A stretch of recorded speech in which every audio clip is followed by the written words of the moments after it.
band originally start, and what was the original focus?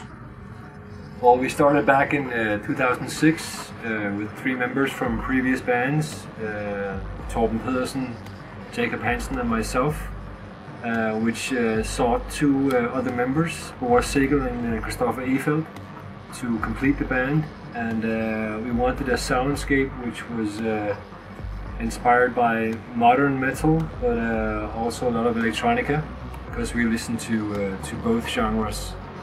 So we started writing songs in 2006 and released the EP Perceptual Confusion in 2008. What is the band aiming for today, and how does it differ from before? I think after we've released our debut album, we have different ambitions. First we started with writing songs for a full-length album, which were at the same standard as we hoped for, and that succeeded. So right now our ambitions are to promote this album as much as possible through touring and marketing, and then write the songs for the next full-length album. How would you describe your music to someone who is not familiar with it?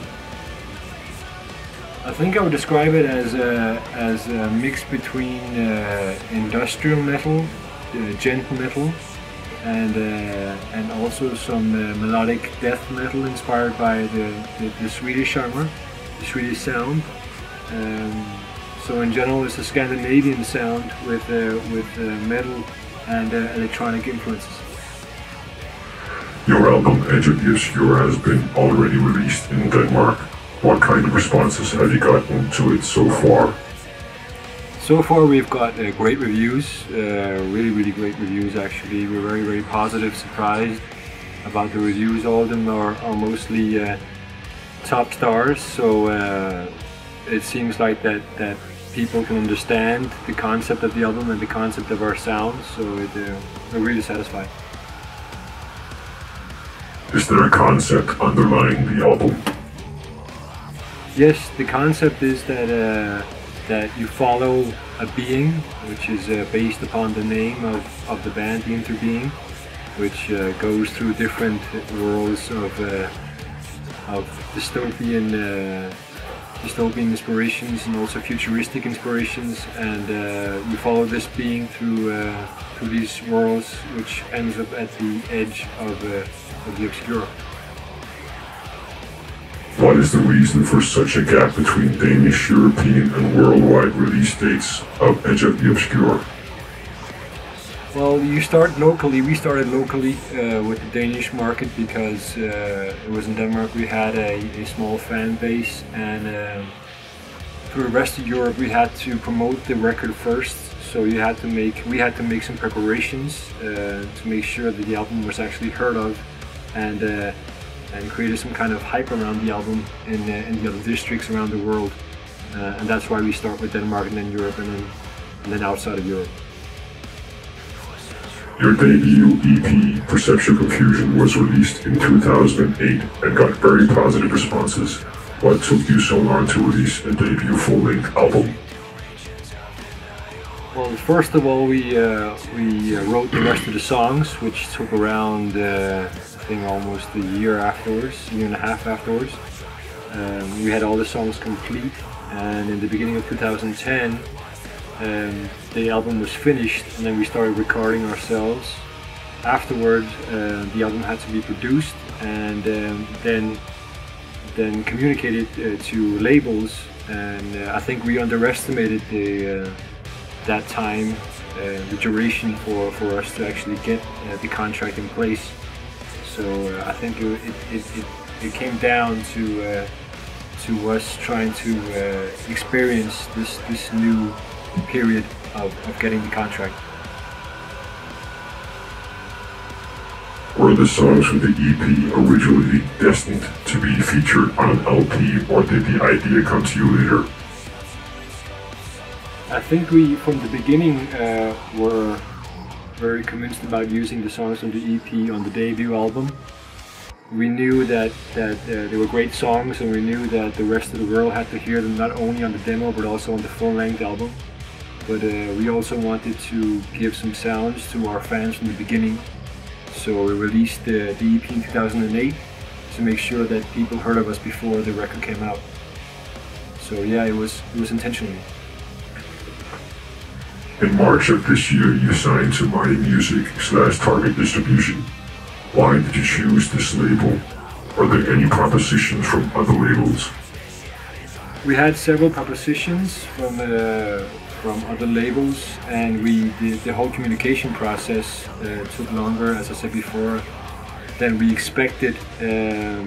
But we chose Mighty Music because it was a local label, a Danish label, which we knew, and we trusted the agreements we made with them. We also trusted the whole package that we got from them, instead of trying to make risks on foreign labels.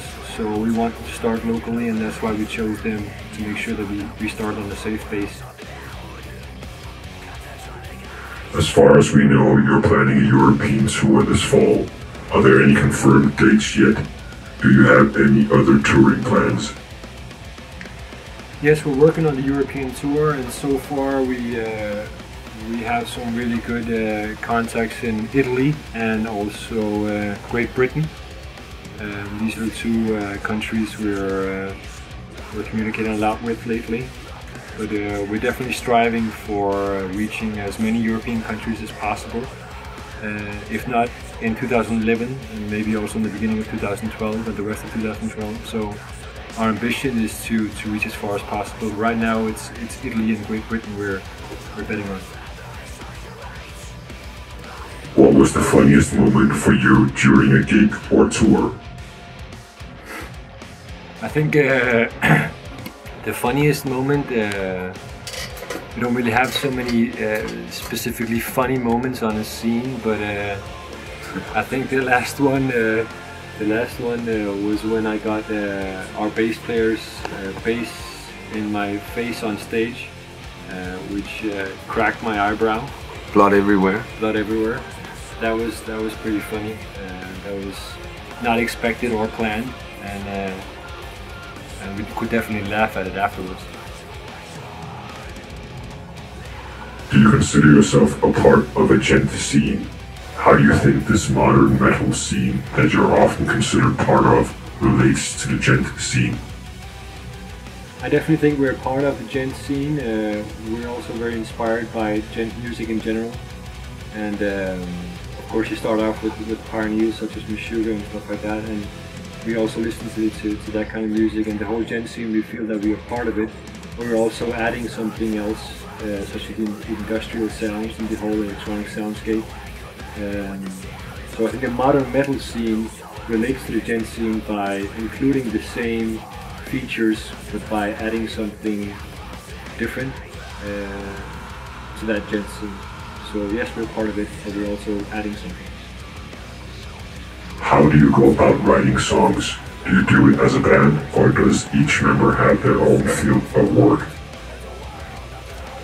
I think normally we start out by writing a whole lot of ideas, riffs and passages and different structures, and then when we start writing a song, one of us, sometimes it's me who brings out a sketch to a song or a structure of a song, and then we work out on those ideas, trying to perfect every detail in every song. And then once the instrumental parts are in place, we work on the electronics and the lyrics and the whole concept. Do you use 8-string guitars? How would they affect you as a band and your writing style? We don't use 8-string guitars. It's 7-string guitars.